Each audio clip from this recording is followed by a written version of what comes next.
Monday, June 28th, 2010, City Council Informational. Call the meeting to order, and we'll start off with our City Council staff report with Deborah A. Owen.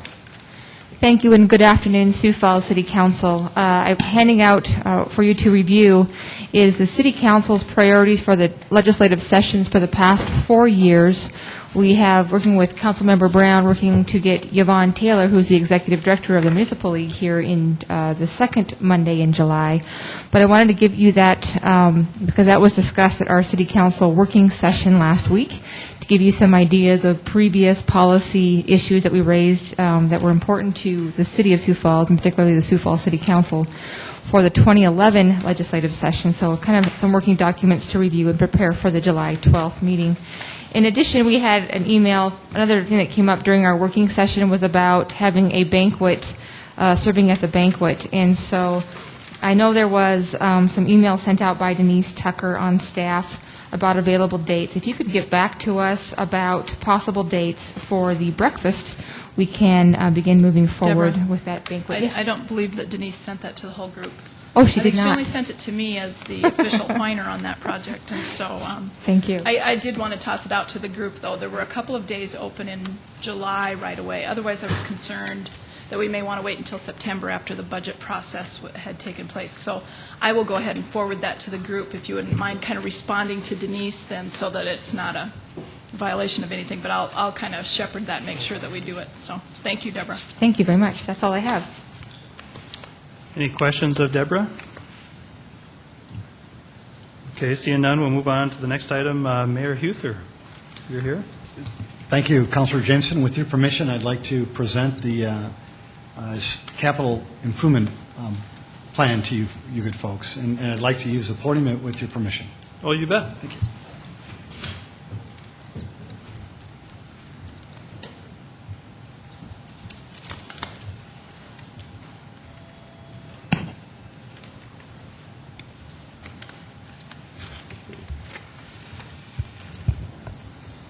Well, a hearty good afternoon to everyone and to the City Council. Thanks for giving me this opportunity. I wanted to start with a very, very quick story. I was on KSOO radio last week, and Mayor Rick Noby talked about the rates that were just passed by the City Council, and he said, Mayor Uther, he goes, you know, you're new, so those really weren't responsible for those rates that were presented by your team, so we're going to cut you some slack. And I told Mayor Noby, I said, no, Mayor Noby, those I am responsible for those rates. It was from my team, and I am responsible. And the same applies for the presentation that you're going to see right now in terms of the capital program.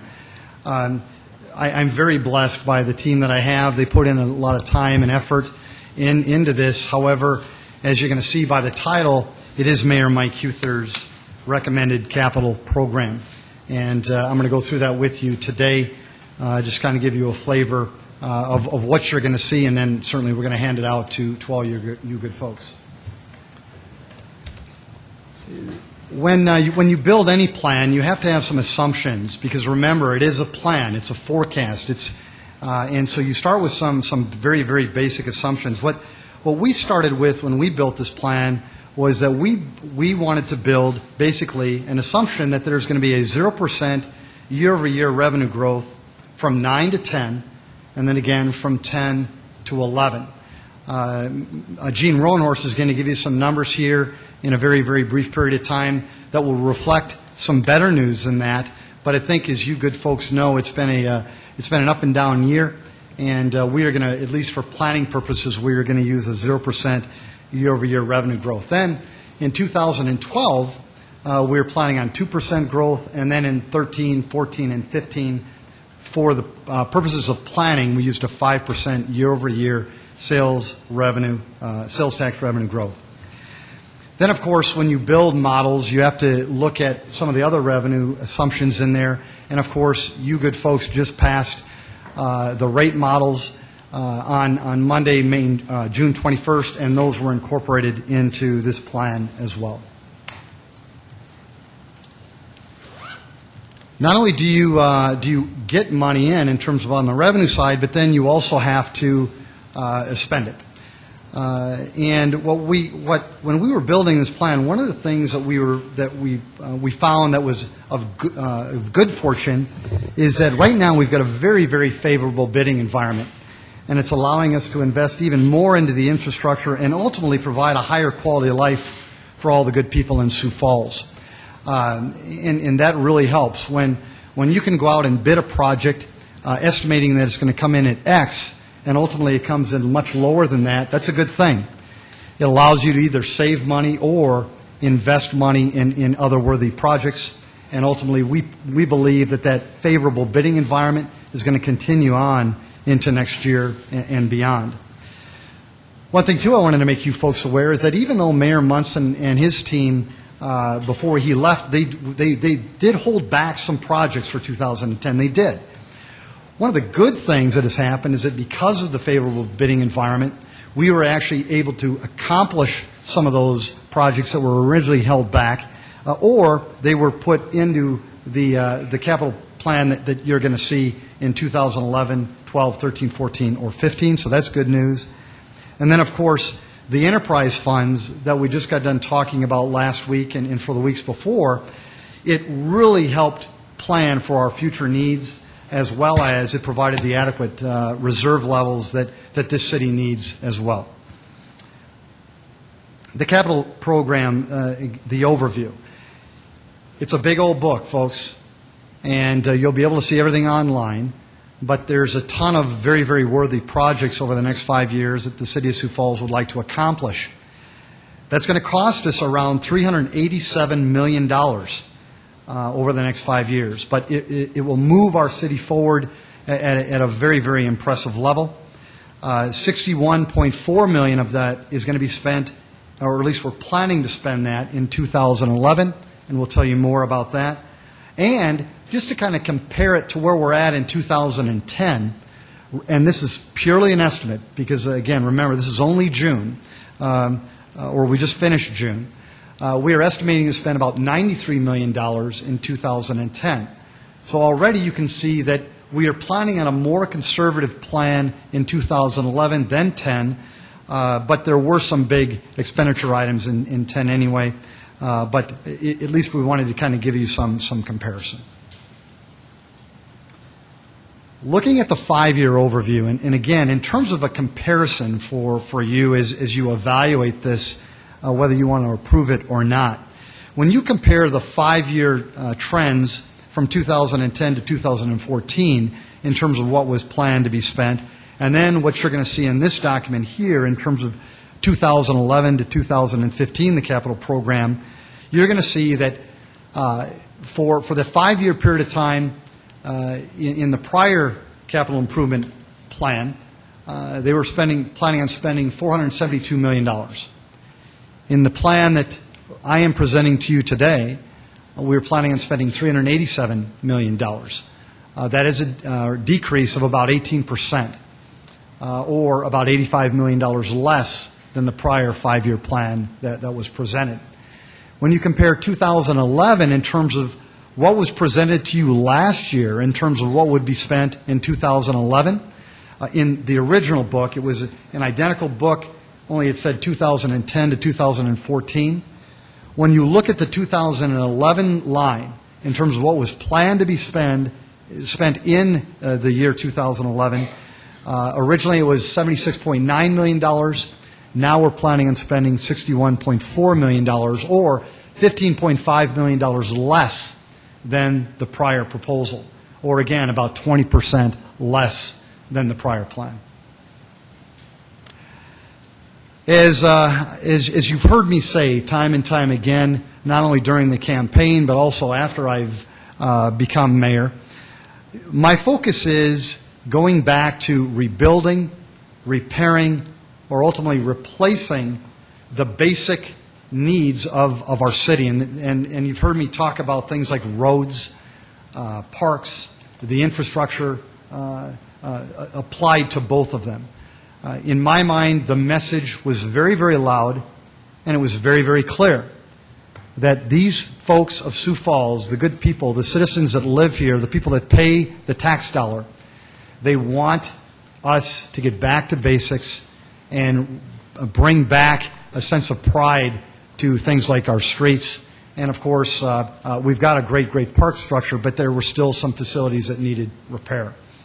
I wanted you to focus on the red and the orange here. That's the 62% and the 6%, ultimately making 68% of the amount of money that we're going to spend over the next 5-year period of time. And you're going to see just some of the things there, whether it be street reconstruction, $23 million, improving downtown street improvements, another $4 million, overlay and seal coating, which Mr. Cotter is going to talk to you more about, another $32 million, concrete pavement restoration of about $10 million. You're seeing that done in areas like Cliff Avenue right now. We're going to continue that in the purpose of making these streets better, making them nicer to drive on and safer for all of us, as well as about $1.5 million in some of the park structures that we have here in town. Again, in the spirit of repairing, rebuilding, or replacing. And then, of course, there are some Spellerberg Park improvements that we've got planned for 2013 of about $4 million. Not only do we want to repair, though, and rebuild and replace, we need to keep the city moving forward. We've been very successful at that, and we don't want to stop now. We need to keep moving forward, and that's ultimately what we're going to do. And this CIP plan, or this capital program, will show you how we are going to do that. And we're very excited about it. When you look at some of the numbers here in terms of investing in capital improvement projects in years to come, we're going to spend another $34 million in arterial street expansion projects over the next 5 years. I wanted to touch on something that I think that we need to catch up on. It was one of the things that I talked about in the campaign, and again, I believe the message was loud and it was clear. The people of Sioux Falls, they want a replacement for the aging 50-year-old arena. They do. We've been talking about this for 12 years, and it's time. For the very first time in a mayor's budget, you're going to see that we are putting money in there to begin that process. And you'll find more on that not only in 2011, but also in 2012. You're going to see $1 million there. Of course, we're not going to build a replacement for the aging 50-year-old arena with $1 million. But it is money that will help us get started in terms of doing things like the planning, building the schematics, starting some marketing. It begins the process to make this thing a reality for the good people of Sioux Falls. And in my mind, I'd like to have that happen before I'm done here in the next 4 years. And ultimately, we'll talk more about that, of course, over those next 4 years. But there's some other things that we certainly want to take advantage of and get done, such as a new fire station on the east side of town, as well as some other things that I believe we need to really catch up on. And that includes building some indoor recreation facilities for our great city. We are so far behind in terms of not only cities across the Midwest, but we are so far behind in terms of cities right here in South Dakota. We're Sioux Falls. We're behind Yankton. We're behind Watertown. We're behind Rapid City. We're behind Brookings. We're behind Aberdeen. We're Sioux Falls. It's time to catch up. And I hope with your help, we'll do just that. And I wanted to put some money into this capital improvement, or into this capital program to help us catch up. Now, it's not a handout. The money that you're going to see for these things like indoor recreational facilities, you're going to see the word partnership. It is just that. It is a partnership. We are going to ask these organizations to also raise money as well in the spirit of helping these indoor recreational facilities become a reality. I think the people of Sioux Falls will like that. I think they'll be more amenable to it. and ultimately it'll help us get it done. Then you're going to see other things like aquatic facilities. Again, people have been talking about hockey and swimming and tennis forever. It's time. It's time to make good things like that happen for the good people, whether they be young or whether they be old in our city. It's time to make those happen. Again, it is an investment in our city's future. It is. Where are we going to spend this money? 64% of it is going to be used on infrastructure. Then, again, some of the major other investments are in things like equipment, buildings, land. But ultimately, it's a big number, isn't it, folks? $387 million over the next 5 years. At first blush, people are going to go, my goodness, it's a lot of money to spend. But the revenue will ensure that we cover it, that we don't put our city into dire straits, that we maintain good reserve levels, and that we keep this city moving forward at a pace that it deserves, and then at a pace that the citizens of Sioux Falls deserve. And you're going to see that right here in the plan. Folks, it is not $387 million in expense. It is $387 million in investment in our community. It's an investment. If you want to create economic development, if you want to create jobs, if you want your grandchildren to stay in Sioux Falls, if you want your children to stay employed in Sioux Falls, you have to make investments. Otherwise, they go to Minneapolis, they go to Austin, Texas, they go to Chicago, Illinois, they go to Los Angeles, they leave. These are investments. Let's move forward. Where does the money come from? You know, it's easy to spend money. It's a lot harder to earn it. And so where does this money come from? As you folks know, we talk about the second penny sales tax. Generates about 40% of the money here. Then we've got the money for the arterial roads. We have user fees that we've talked about, bonding funds, and then other taxes and miscellaneous revenues that come in. But again, it balances. It balances. We're going to spend $387 million, but we're going to earn $387 million. Okay? So we'll be in good shape there. The results. Folks, it is a fiscally responsible plan. It is. And it's going to maximize taxpayer dollar. You know, for people like Jim and Rex and Sue and Michelle, you know, we just spent a year on the campaign trail, and one of the things that people talked was probably more than anything is they wanted to bring fiscal responsibility into city government. Well, I think they were already doing that. I do. I think we need to give Mayor Munson and his 12 department heads, along with the 1,100 city employees, credit. I think they were being fiscally responsible. But we've just taken it up a notch, and we had to. The economy right now is a little bit more dire than it has been, 6 years ago, 8 years ago. It's different. It's different. We have to adjust accordingly, and adjust we did.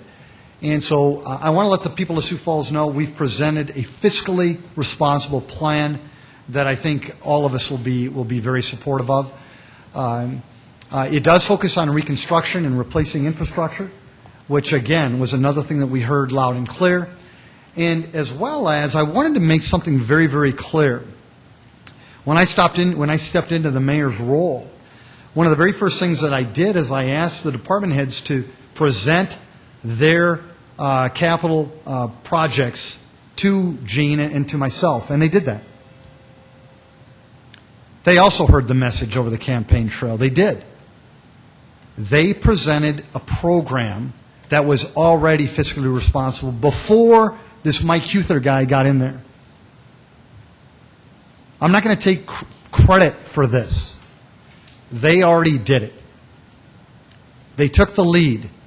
They stepped up. They realized the predicament that the city was in. They presented a program.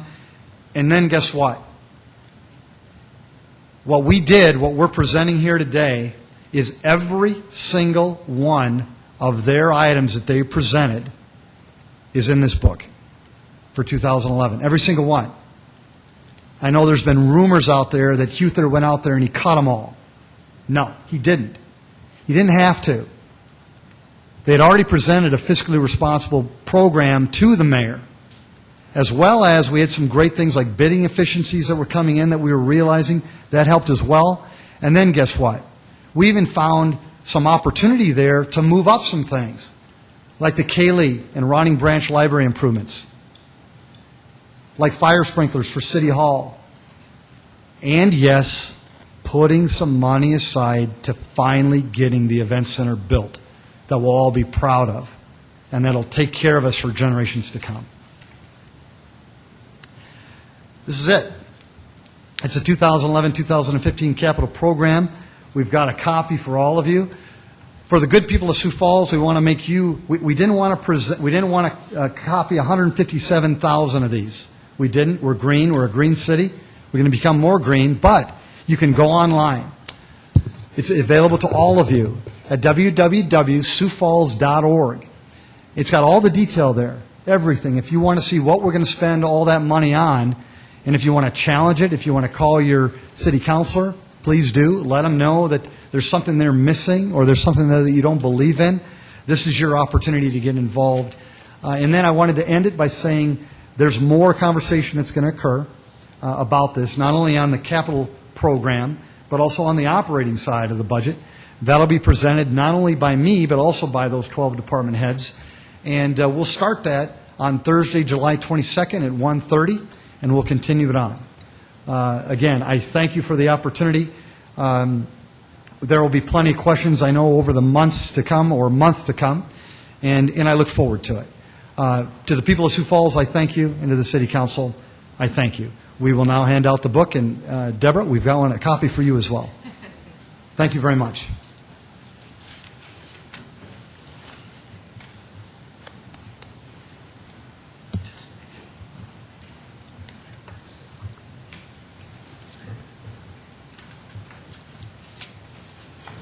Can we have a drum roll, please?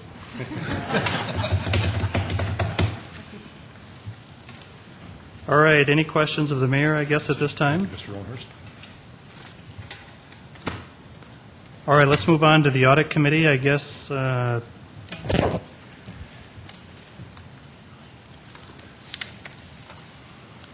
We have an Audit Committee meeting again. Rich? When is that meeting? You're going to give us a briefing next week, I believe, right? Yeah, we have a request to present the convention center follow-up for Tuesday next week because of the holiday on Monday, or observe the holiday. And then our next committee meeting would be, I believe, Tuesday, July 13th. As long as Rich is here, does anybody just have any quick questions of Rich?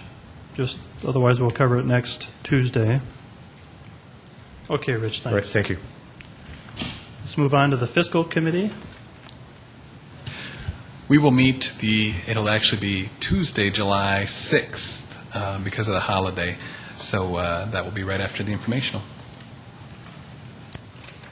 Any topics there that we should think about? I knew you were going to ask that off the top of my head. I can't remember what they are. I can get them to you. I just got the agenda today. Why don't you come back to me and I'll give those to you.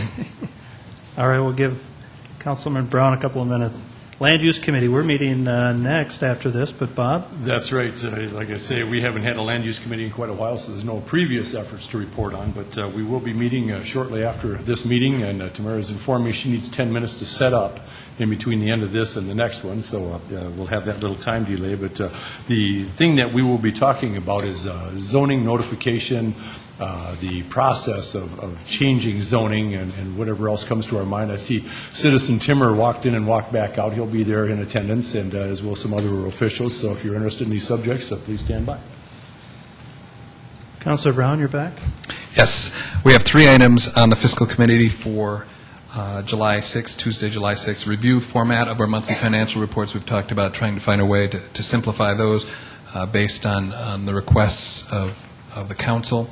Legislative audit recommendations for the audit ordinance, and then policy on budget transfers. Those are the 3 items. Okay, thank you. Let's see, Public Services Committee. I'll take that as well, since Kenny is missing, and we had a meeting just prior to this one, really a hearing for former council member Staggers, who had an ethics complaint against him. And as you know, we've had first reading of an ethics ordinance review referred to our committee. We've got a lot of work to do on that, clearly, and our next scheduled meeting is the second Monday in July, but the questions that came to mind from my mind were the ordinances in terms of executive session action by them, the expanded investigation beyond the complaint's scope, the Board of Ethics power to reprimand anyone that comes before it, and then notifications. Those were the 4 issues that were the takeaways for me, and if Councilors Aguilar or Erpenbach have anything to add from that meeting, I would encourage them to weigh in as well. Any questions or comments for Councilor Brown? One other comment. You know, it was a fairly intense meeting, but one thing I wish I would have said there is, you know, that is a voluntary board. Those citizens serve in a voluntary capacity, sometimes under very difficult circumstances. So on behalf of the committee, I just want to thank them for their effort in making sure that we as elected officials or city employees or even those on boards for the city perform in an ethical manner. So they have a tough job, and I just wish I would have said that at that meeting. Okay, thank you. All right, we can move into City Council open discussion. Anybody have anything they'd like to talk about? Councilor Litz. Thank you, Mr. Chair. As I would just like this council to know that this weekend took some family members down to the falls, and of course it was roaring. The falls were, you know, there's no way I could go swimming there now like I used to, for a number of reasons, but it was packed, and I couldn't even find a parking space, which was good news. I'm not complaining. I'm just saying that for the premier attraction, our namesake was just loaded with people from out of town. They were enjoying it. It was quite a deal. And I would just say, if that's any indication of what the 4th of July is going to look at, we're going to have a lot of fun down there, because I plan on being around and volunteering for that this year. I would also say, Mayor, I heard when you were talking to Rick Noby on the Noby Show, you know, and of course he got after the tennis people, wanting to know when they were going to pay their fair share, of which you gracefully just deflected that. But I would like the public to know that the tennis people, as he called them in this town, have ponied up and come forward with financial assistance time after time after time after time in this city since I've been on the city council that I've been aware of. And I just want to give credit for an organization that does that quietly. Don't want a lot of credit for it, but they've got a lot of things done, put a lot of money into our park system. Mayor Uther, the thing at Augustana, I drive by at night at 10 o'clock and it glows like a diamond. And I just thought that we had to give credit for an organization that seldom gets it, doesn't look for it. And I would also like to add that as a city council member, they have the finest eats. Aaron El Shami does a great job of providing eats, so I make sure I go to all those functions. But I just wanted to say that, Mayor Hewer, that thank you for your efforts for the Tennis Association in Sioux Falls, you and your wife. So that's all, Mr. Chair. Thank you. Anybody else? Any comments? Oh, yes, Mr. Uther. Councilor Jameson, thank you. One of the things that I found, the reason that the river is roaring is because of the incredible amount of rain that we've received in this city. I think the one thing that should be noted is that there's not been one article in the newspaper or one story on Kello, KSFY, or KDLT in terms of homes being flooded out because of the enormous amount of rain. Again, I think that goes back to the investments that are made by this city in infrastructure in the spirit of keeping up, in the spirit of doing good things. There was a city council in a couple of years past, and there was a mayor a couple of years past that had some difficult decisions to make in terms of spending money to improving the sewers and the lines and all that. And they did it, and thank goodness they did it. So just again, it's all worth it in the end. Just a question if Mayor Uther could maybe give us a little update on the mayor's 4th of July picnic. What should people expect and hope for? Well, they can expect perfect weather, 80 degrees, no wind. Well, what they'll expect is a lot of food, fellowship, and fun. We'd love to have you participate in the parade. First of all, it's free to enter. Get in there, bring your bike, wear some red, white, and blue. Just have some fun. But then right after that is free food. And again, thank goodness to sponsors around this community. There's free food for all, at least the first 5,000 people. But I'm sure there'll probably be even food for even more after that. And then there's entertainment, whether it be music, flyover by the National Guard, and so much more. It's a time to bring everybody together in this community, and we truly look forward to it. It starts at 11 o'clock, the parade. Food right after that around 11:30, and it goes on, I think, till about 3 o'clock. Love everybody to come. Counselor. Thank you. And in addition to Counselor Litz, Counselor Rolfing and Counselor Aguilar and myself and some of our family members will also be there that day, and we're in charge of food. So it'll be fun. Come down and see us. Okay, very good. Hopefully we do have some nice weather and everybody enjoys that. Anything else? Otherwise, we'll move into our presentations. First off, we'll start with the Washington Pavilion Progress Report by Larry Toll, President and CEO. Mayor Uther, President Jameson, members of the Council, I'm Larry Toll, President of the Pavilion. Last week we provided some copies of some overall financials for you to take a look at with a little bit of an explanation of where we were through 2009 and some of the reasons for that. And it's, if you're looking for one general reason, I think it was driven by the economy. We had if you look, we had if you're looking at the 2009 numbers, we had increase in individual contributions, but our business contributions and sponsorships were way down.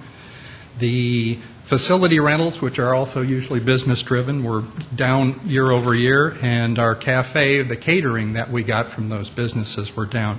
So it was generally that kind of pullback. You'll see that we actually exceeded our admissions and ticket sales for the year by about $184,000, but when you drop down to promotion and marketing and program expenses for the additional shows that we added on, the additional expenses outweighed the additional revenues. So the bottom line is that our revenues underran our expenses by $434,000. If there are any questions on that, I'd be happy to try to address those. If not, I also provided you a copy of 2010 through May. And we had an excellent May. As you can see, we were about $114,000 more in revenue than we had budgeted, and our expenses were $6,000 under. So year-to-date, if you look in the center column, the actuals on a budget of $2.2 million were $263 to the good.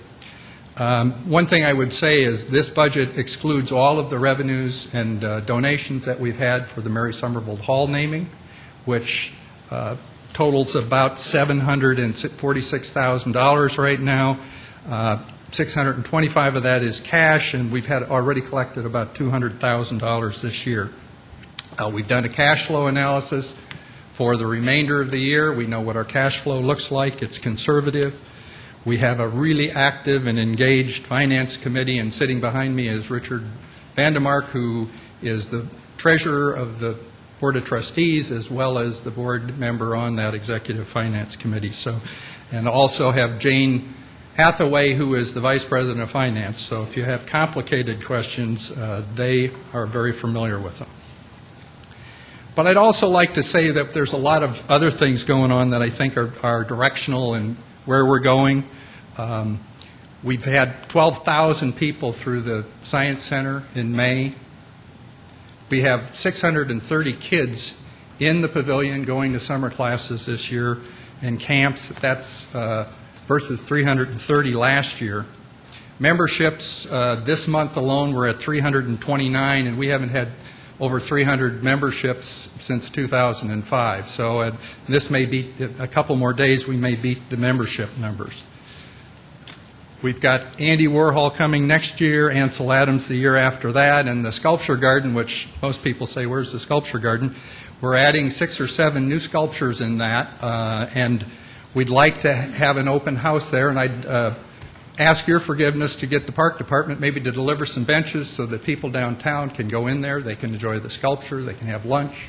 But those sculptures should be placed in the next few weeks, and then we will have some kind of a grand opening for the downtown to come over and not only see them, but understand where that is and utilize it more.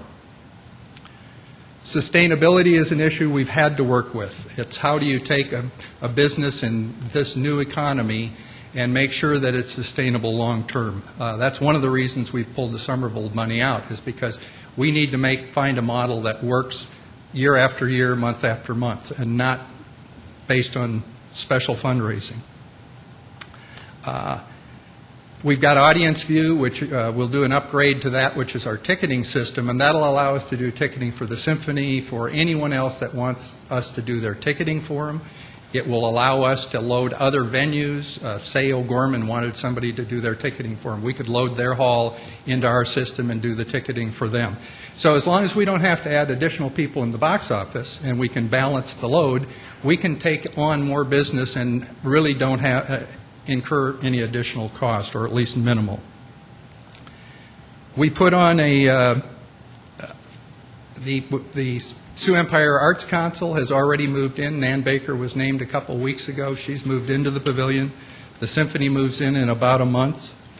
DAPA, the Dakota Academy for the Performing Arts, is merging into our Community Learning Center so that we will have more efficiencies. We will get some minimal rent from them.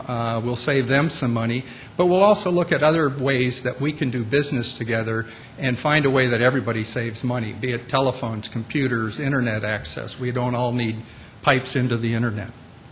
We put an outside salesperson in place, and he started on the 5th of January, and on the 15th of June, he had already sold going out, and rather than looking for demand business, he's already sold over $60,000 in additional revenues. Obviously, we've had some great donations and grants that have helped us out, but we're on the road to defining what that new sustainability model looks like. We have new audiences, new opportunities that we need to continue to pursue. We have our Free First Friday, and on the weekend of the Summit Basketball League tournament here, we had 1,200 people that took advantage of Free First Fridays, and that's a new record for us. We've got a show coming later in the fall that's really designed towards college-age kids, and we're going to try to market that in the colleges to make them feel like the pavilion's their home as well. We're working on an event with Hy-Vee called the Autumn Crush, which will be a wine tasting, and the advantage of that is Hy-Vee will give us part of the proceeds of every ticket sold, but we will strategically place the wines around through the building so that people are going to have to learn more about the pavilion. And I can guarantee you, if you're looking for the good wines, they're going to either be in the back of the Science Center or the back of the Arts Center. We've got a couple film festivals coming up, and I'd like to be able to think that every Friday and Saturday night we might be running a film that is not a first-run film. It's a foreign film that came from someplace else, but to be able to start generating an audience there. And so anyway, a couple weeks ago in the paper, there was an article, and it was talking about missing out on the big payoffs. And it talked about the national softball and the regional soccer tournaments that weren't coming this year and what that loss was. If you look at the economic impact of the pavilion, we believe we generate about $14 million in business each and every year. And one of the things that I did that I think you'll find interesting is to look and say, okay, give me an example of that. Little House on the Prairie just finished its run a couple weeks ago. We sold 10,222 tickets. Only 48% of those people were from Sioux Falls. We had 157 different towns from South Dakota represented, 47 from Iowa, 62 from Minnesota, 19 from Nebraska, and 49 from North Dakota. So we had a lot of people coming in. We also, but to give you a little idea, Aberdeen, 90 people, Brookings, 151, DeSmet, go figure, 176. 137 from Mitchell, 111 from Pierre, 39 from Rapid City, 112 from Watertown, and 185 from Yankton. So it really did generate a lot of people coming to town, and obviously some of those people could drive in and back, but a lot of them stayed, or they didn't brown bag it. I'm sure they were dining in our facilities. We had 32 states represented on that list, and 15 tickets were sold to foreigners outside of America. We had one couple from Austria that was here that went to 3 shows and all of the Insight things. So it's really generating a lot of money for the community, I believe. The other thing I would, if you go back to your 2009 budget actual and look under utilities, you'll see that we spent $459,000 last year in utilities. That raised an issue with me, and so one of the things I took a look at is there's a lot of discussion about subsidies to the pavilion. And if you look on that same 2009 list, you'll see that the city funding for the pavilion last year was $1,318,000. I took a look at all of the salaries, those utilities you just saw, and a variety of other things that we do to maintain your building. And obviously this is always going to be subject to interpretation. But I've pulled out expenses that I felt that I needed to do an adjustment for, that the total expense wouldn't have come as a city expense. But I come up with a total then of $1.2 million roughly, or a little less than, a little more than $100,000 less than what the city pays us. But then I looked at volunteer hours. Obviously, as a nonprofit organization, we get a lot of volunteers. And in fact, I would tell you that we had over 20,000 volunteer hours given to us by ushers at a variety of different people, including our leadership teams on the various boards. And if you value that at $10 an hour, which I think is a reasonable, some of them are attorneys, and they can really get paid well, you know. That adds another $200,000 worth of value. So if you put that volunteer aspect in there, we actually get more value than the money you provide. And it is a great quality of life issue. It's a gem in downtown Sioux Falls, and for those of us that were in the corporate world, I hear a lot more good things about the pavilion than I ever did in my last gig. So any questions I can address or answer? Any questions for Larry? Larry, if I could, do you have, just by chance, the other numbers from 06 and 07, what the final numbers for the pavilion were? I don't. I might have.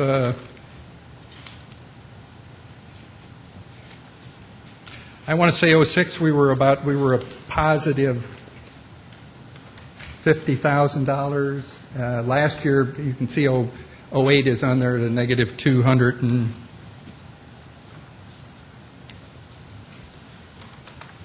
Larry, maybe 215,000. Maybe if you could just supply us with that number. We will do that. The actual numbers for 6 and 7. Okay. We've got 7 and 8. And we will. The annual meeting of the pavilion is tomorrow. I anticipate that the board will approve the audit of which these numbers are derived from, and as soon as that is completed, we'll get Deborah a copy of that audit. Councilor Hinteman. Larry, a little bit. The art displays that you were talking about, Warhol coming on, and those kinds of things, that's kind of a refocus of the vision that you have, isn't it? Trying to get people a little bit more familiar with other things than just the Great Hall, for example, the art that we have. Can you talk a little bit to that, please? Yeah, I think, to be able to bring in art, we were accredited by the American Association of Museums in 2008. And that gives us the ability to go out and now find really high-end art shows. And obviously, they're a little expensive. Warhol we will have some kind of an additional ticket for, but it should be a great show. I think we'll draw from a pretty big geographic area to bring that in, but it's the idea of keeping those galleries full, having people know that there's blockbuster art coming to the community, and it is part of having a vision for each one of our areas that we work in to have some kind of a long-term vision so that the community knows we're growing, it's improving, we're searching for new audiences and trying to get people in. Councilor Erpenbach. Mr. Toll, talk to us a little bit about, you talked about the huge contribution, $700 and some thousand for the naming of the Great Hall. You took that number out of this budget. Why is that? And explain where that money goes then. The money is literally just put in a reserve account. I don't want to show it in the operations budget because that would skew it and it would make it look. Those are one-time dollars. I want to deal with dollars that I try to replicate year after year. So that will go in to help recapitalize so that we can afford to get some of the shows that we want to get. So they become like an endowment, perhaps, to use another kind of term? They'll be used in different ways, but yeah, that money will come in over the course of the next 4 years, basically. Okay. Another question. You said it was 6 days Little House on the Prairie was here, is that correct? That's true. 10,200 and some tickets were sold. Yes. What were the prices for those tickets? We had a variety. The average price, I think, was $35, but the Sioux Falls Area Community Foundation provided us with a grant that we provided for children that couldn't afford to get tickets for the child and one other person, more than likely an adult, to bring them. So those tickets we sold for $10, and the only reason we were going to do them free, and then I said, if you give somebody a free ticket, it doesn't have as much value. Let's make it $10, and if they can't afford that, give it to them anyway, but let's try to get so that people think they have something invested in it as well. Mm-hmm, mm-hmm. Good. Then talk about the free First Friday. How those tickets are kind of given away. That almost goes against that. How does that work? It's just open. You come to the box office. We give you the tag to get into the Kirby Science Center, and that's funded by 2 local businesses. SDN is one, and First Premier Bank is the other. They finance that so that they basically subsidize the tickets for those people. And it's really interesting because it's a different demographic of people that we see on those free First Fridays. A friend of mine was there with his kids on that one, the Summit Basketball League, and he said, I'm coming back some other. It was just packed, he said. But the place was just really alive, too. 1,200 people in one evening. That's pretty amazing in that building.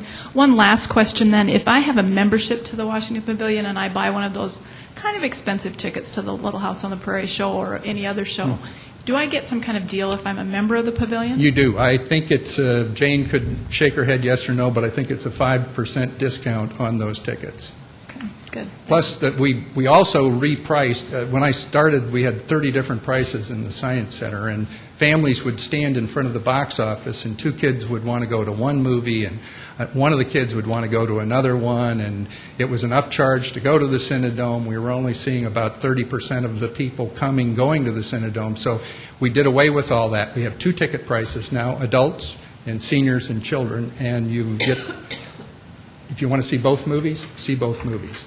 So it's really provided a lot more value for everyone. Well, then if I could add one personal story, too. My mom came out of her Kiwanis meeting before the Little House on the Prairie show and had some secret code that was even cheaper than the membership. And yeah. She was pretty excited. So well, we tried to do some things now and then that people, if they come in and they know the saying, we sell the ticket for a discount. Mm-hmm. It's a way to test out some marketing to find out what's working. Mm-hmm. Awesome. Thanks. Councilor Brown. Thank you, Larry. A couple of things. You touched on one, but with Councilor Erpenbach about scholarships available. Probably the biggest criticism I hear of the Pavilion is that it's not available to all, and that's one reason our company decided to sponsor the free First Fridays. But what other programs are available so people with limited means can access that building? We've just, in fact, got a grant last week, a $5,000 grant. We've got a preschool. This year was its first year. We had 24 students, And we want to make sure we have a mix in that, so that we've got it's not all the same demographic. So we have established a scholarship fund, the Graham Academy, and Mark Graham himself is working on some issues to try to generate money for support of that, but this $5,000 grant that we got last week was earmarked for helping for people that couldn't afford to get into the preschool. So we've got that going on. We reach out and give tickets away sometimes. When we know we're going to have tickets, we go out and try to find places to use those. We had a variety of other places we tried to place tickets for Little House so that we could reach different people. And with 10,000 people coming across the threshold, I'm guessing, if not half, nearly half of those people had maybe never been in the pavilion before. Which goes to my next question, membership growth. You've seen some growth. What percentage of the revenue for the operations budget is made up of memberships?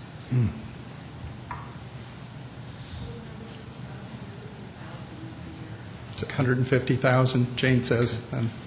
We are up about 10% memberships year over year. We're having we're at about 2,700 members right now. And as I said, this is one of the biggest months we've had in years. And so, for families out there, how many times do they have to visit to pay for that membership? Oh, I think a little more than 2 times, and it's paid for. Mm-hmm. So it is really quite a deal. I've been doing some testing of people to say, would you pay $10 more? But yeah, we're looking at that and trying to balance what the charges are to get into the Science Center. And that you also get a discount. If you're a member, you also get discounts on tickets, but you also get discounts in Leonardo's for food. And get to hang your coat for free. Yeah. And you get to go to the Art Center free. Which is always open for free, correct? Oh, yeah, that's right. Thank you. Larry, could you tell me when you started, when you took over? I know you were an active. Early December.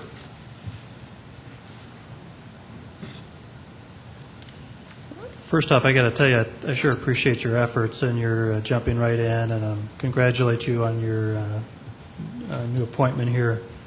A couple other questions. Well, it might be a little burning, but they're not meant to be.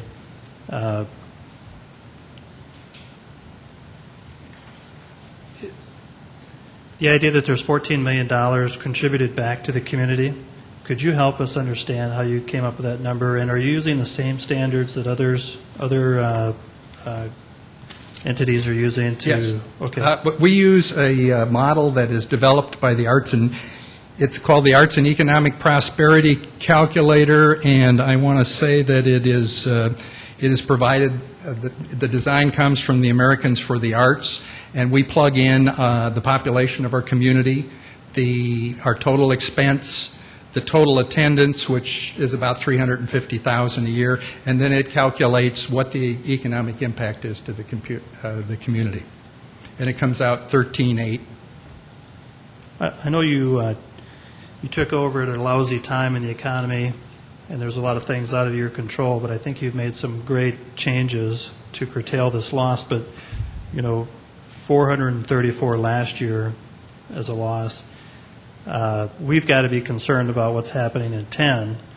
And one of the things we just recently went through in our Audit Committee was some discussion about trying to find a way to monitor all of these contracts that the city has to make sure that everything is going appropriate, so we don't wait till the end of the year to find out that something terrible has happened, or there's something that occurred that we cannot fix. Would you be opposed to giving us some better updates as we go along here, and we don't wait for these? Absolutely, we're transparent. It is we want to provide you that kind of data. Part of the reason that I stayed was because I had a lot of initiatives that I started that I wanted to see to fruition. I want to make sure that this is long-term profitable, not just because we could raise some money, albeit significant money, but we need to find a model that year after year makes a profit. And we're trying to be efficient. I think working with the Symphony and DAPA now and Sioux Empire Arts, We can save some money. We're going to get some minimal rent out of that as well. But it's, every organization strives for efficiency, and that we're going to continue to strive to be better than we've been. Okay, well, Our financials are open, and Gene Roundhorse sits on our Executive Finance Committee, and he sees them monthly as well. But if any of you that want me to come here, or you want to come over and take a look, feel free. Call me. well, thank you. And just when you also capture the numbers for 06 and 07 for us in a graph, could you also capture some data from other similar markets and how their fine arts facilities are doing, and just give us some perspectives from other markets? I can tell you right now that other markets are seeing exactly the same kind of problems we are.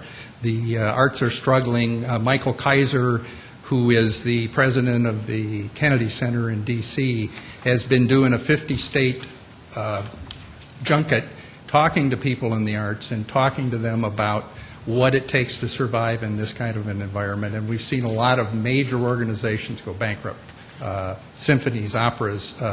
It's a very difficult time right now for the arts. He has a book out called The Art of the Turnaround, and documents some of the case studies of what he's done over the course of his career. And I've read that book. It's really insightful and helpful in keeping, instead of trying to save your way to success, it's about how you create that vision.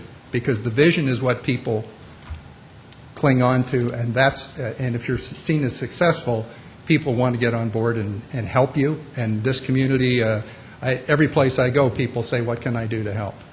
I ask a lot of them for money, obviously. Maybe if we could include communities like Lincoln, Nebraska, and Fargo, North Dakota. Yep. Those are just a couple of... We can do that. There's not a facility too much similar to ours because of the fact that it's a performing arts, it's a visual arts, it's a science center, and so, but we can come up with we'll try to find something that's comparable. Thank you. I think that might just help us get a better understanding of how the economy is affecting things, as well as that we're not alone. Yep. But we certainly need to do everything we can to minimize the loss, of course. Yep. The one thing we saw in 2009 as well is that people were very, very cautious with their entertainment dollars. If we had a show that wasn't kind of well-known, they did not spend their money on it. We had a show we had to cancel last December because of the fact that it was a show that I had seen previously, and my wife and I had bought tickets, but it wasn't a big name. The tickets were going very slowly, and we pulled the plug on it, and even though we paid a penalty, we lost less money than had we put the show on. So we'll get you some other examples that hopefully help you as well. Just one last quick one. Last year you spent nearly $1 million, and I think you called it program expenses. Mm-hmm. Certainly one of your largest, other than salaries, expenses in your whole. Do you sense that you're weaning off of those higher expense programs, or is there something that's going to... No, as a matter of fact, Little House is a great example. I think they showed up in town. We gave them a check for $212,000. On the last night, or the last afternoon of the Sunday matinee, we wrote them a check for another $75,000. So, but we had programmed for that. We knew, and we knew how many tickets we had to sell to be able to make money on that show. And those shows, it's very hard to find a show under $20,000 or $25,000. So there's a lot of times, and you can't tell when you look at the shows that are being advertised whether we are the producer of them and have the risk, or whether they've just rented the facility from us and it's their risk. And so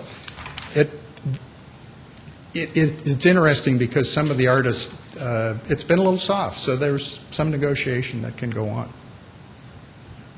And we're bringing back the tour director for Little House, who's going to spend some time with us, coaching us through on some issues where he thinks we can improve as well. Great. Okay. Any other questions? All right, Larry, thank you very much. Thank you, Rick. All right, we'll move on to our next presentation. I believe it's our monthly financial report with Gene Roanhorse. Welcome, Gene. Thank you. We're going to do a couple of things today. First, are going to go through the reports in a file that is pretty much what you've seen before, and then we're going to show you some things that we're working on to try and make this thing a little bit more friendly. That's going to take some time. It'll be an iterative process, but we'll be working on it through next year, trying to put it together. And one of the things we'll be doing is working closely with the Fiscal Committee in order to do that. We did this a couple of years ago when this basic format was put in place. We worked with the Fiscal Committee to set it up the way they wanted it, and so we'll just repeat that process and put it in a form that you find most friendly. The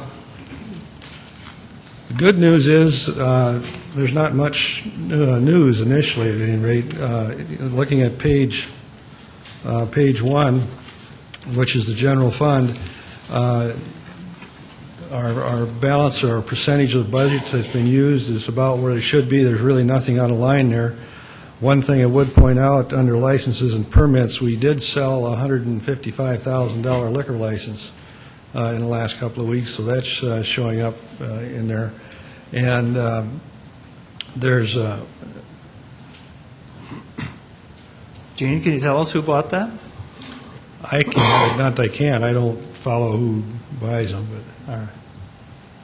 it's public information.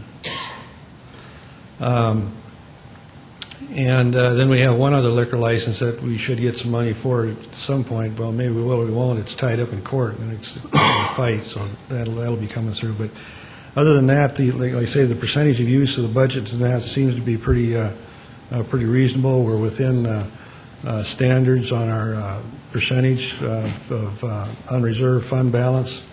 We're at 25%, policy of 25%, and we're actually at 29 right now. So, like I say, it appears to be going pretty much on plan.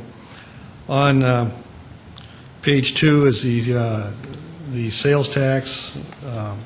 Again, with 42% of the year elapsed, we're doing pretty well on our sales tax. So there's really nothing in there that I can put a point to that would be that important. The one to be more important is, get on page 3 in the sales tax. You can see this is actually April's numbers, May's numbers. And what this shows is we're down 1.0% in our sales tax collections, and down in the other ones also, the entertainment tax and lodging tax. The good news is, when you see the next financial report, you're going to see a number of 6% positive year to date.